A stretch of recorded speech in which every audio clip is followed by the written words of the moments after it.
Welcome to Died in Diligence.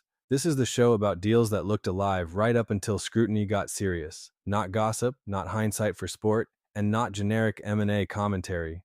This is a debrief for founders, because most deals do not die in one big dramatic moment. They die when the story gets weaker under pressure, when trust slips, when leverage changes, when the buyer starts seeing risk where the seller thought they were selling upside. So, if you are building a company and think you may want to sell one day, this show is for you. All right, let's get into it. Episode 1: Twitter, Elon Musk, and the deal that nearly failed completely for all to see. Part 1: This deal should have closed clean. It did not. Twitter had a signed merger agreement. Elon Musk agreed to buy the company for $54.20 per share, about $44 billion in cash. That was the plan anyway. Big premium, famous buyer, global attention, inked paper. Except deals do not break when the press release goes out. They start breaking when scrutiny gets serious. And this one started getting weaker when the story moved from vision to proof.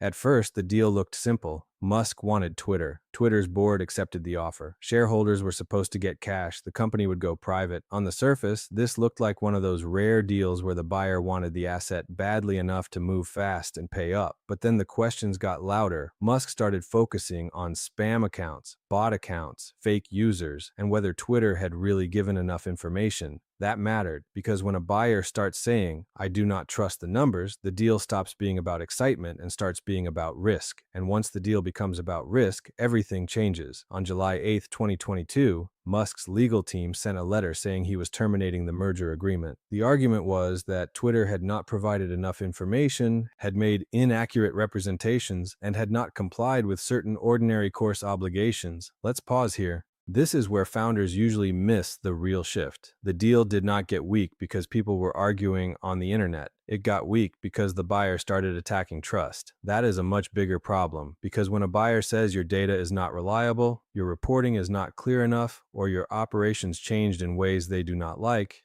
they are not just asking questions, they are changing leverage. And in M&A, leverage changes when confidence changes. That is the real lesson. Twitter responded fast. It did not just argue in public, it sued.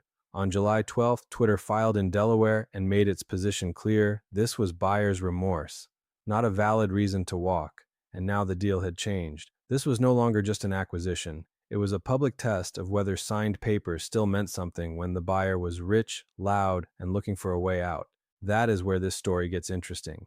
Because once the fight moved to Delaware, the question was no longer, did the buyer get nervous? The real question became, what happens when a signed deal runs into scrutiny, ego, and a court that expects proof? And that is where part 2 begins. Because a lot of founders think the hard part ends when the deal gets signed. It doesn't. That is exactly when the real pressure starts.